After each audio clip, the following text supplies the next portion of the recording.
Using an automotive lift is a common task that trained automotive lift technicians perform numerous times every day. However, it's a critical task and should be done in a safe manner, employing the proper procedures.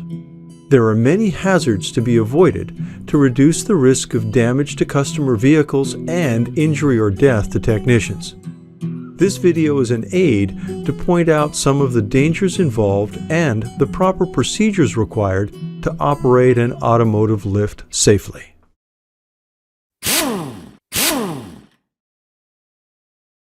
There are right ways to lift a vehicle and wrong ways. Before you lift any vehicle, make sure that you are properly trained in the operation of automotive lifts. It has the potential to be dangerous work, and training is a must. Always read the operator's manual provided by the manufacturer of the lift. It's important that the operator be familiar with the safety features, maintenance, inspection, and operation of each lift before use.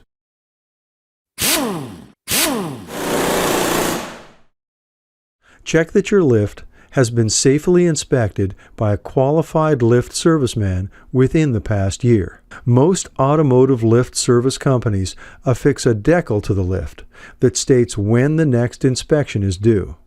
Besides the all-important annual inspection, perform the periodic inspection and maintenance as stated by the manufacturer yourself. Put your safety in your hands. For example, make a daily examination of the cables and chains for wear, and ensure the safety latches are engaging and disengaging fully. If you're using a twin-post lift, check the operation of the arm restraints and make sure they disengage and engage fully. Once a month, torque anchors to manufacturer's specs. Check the hydraulic fluid. Check the torque of all fasteners. Check that the lift is equalized properly. On a twin-post lift, the locks should click simultaneously. Check hoses for cracks or chafing, and check the condition of the superstructure.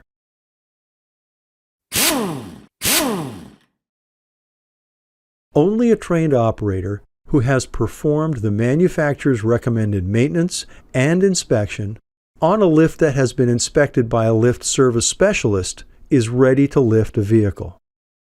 First, check that the vehicle you are about to lift does not exceed the maximum capacity of the lift. Look inside the vehicle.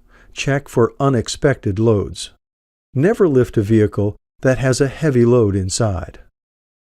Then check that the bay is clean and tidy. Clean up any oil spills, tools, and debris. If you're using a twin-post lift, make sure that the lift's arms are located in the home position. Have your spotter stand at the front but to the side of the vehicle to avoid being hit in the event of an accident. Drive the vehicle into the lifting area. If you're working on a twin-post lift, it's very important to know the vehicle manufacturer's recommended lifting points. They can be found in the shop manual for the vehicle or can be obtained by the Automotive Lift Institute. When using a twin-post lift, the vehicle's center of gravity or its balancing point is a great consideration. Typically, the center of gravity on a front-wheel drive car is located under the steering wheel. Yet, on a rear-wheel drive vehicle, its center of gravity is located under the front seat. However, this is not the rule for vehicles with engines in the rear.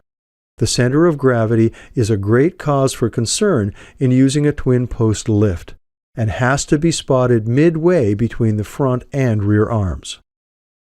On a 4-post hoist, it's important to chock the front and back of at least one wheel.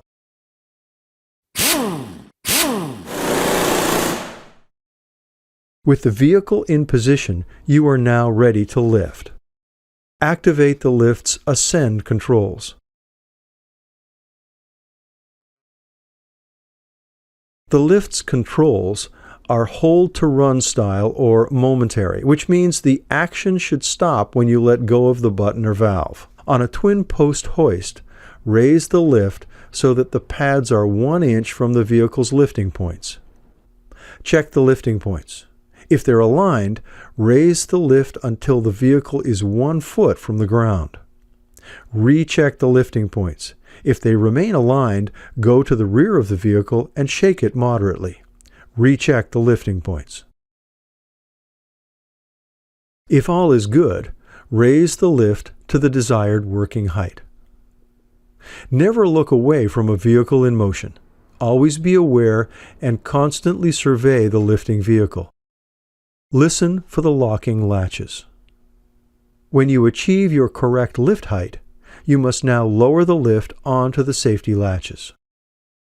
Then and only then can you proceed to work under a vehicle.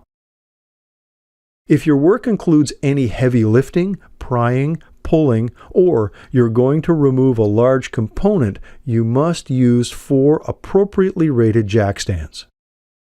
Always raise the height of the stands to the vehicle and never lower the vehicle to the stands. Whether your job is finished or you need to do a job at a lower height, when lowering the lift, be sure to remove your stands, tools, transmission jacks, oil caddies, and clean up any oil spills. It's good practice to announce to your colleagues in the next bays that your lift is descending. Raise the lift slightly and disengage the lift's locks. It's important to walk the perimeter of the vehicle if your lift has a dual-point lock release. Remember, don't walk under the vehicle with the safety latches disengaged. Lower the vehicle.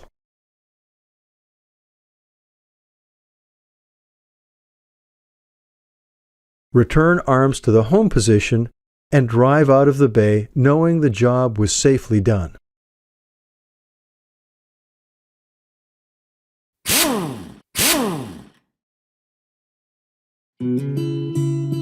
Never lift a vehicle with a passenger inside.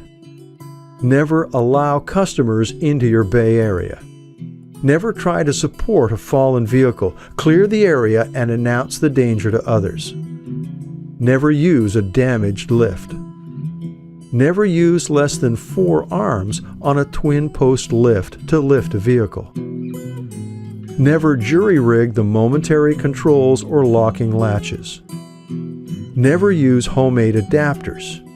Blocks of wood or bricks are not lift accessories. Never repair a lift yourself. In fact, tag out a lift that you suspect has a problem and do not use it until it has been looked at by a qualified factory-trained lift specialist. Remember, lifting a vehicle is a critical task and has the potential of danger. It should only be performed by a trained operator who uses care, consideration, and proper procedures associated with automotive lift safety. Be cautious and lift safe.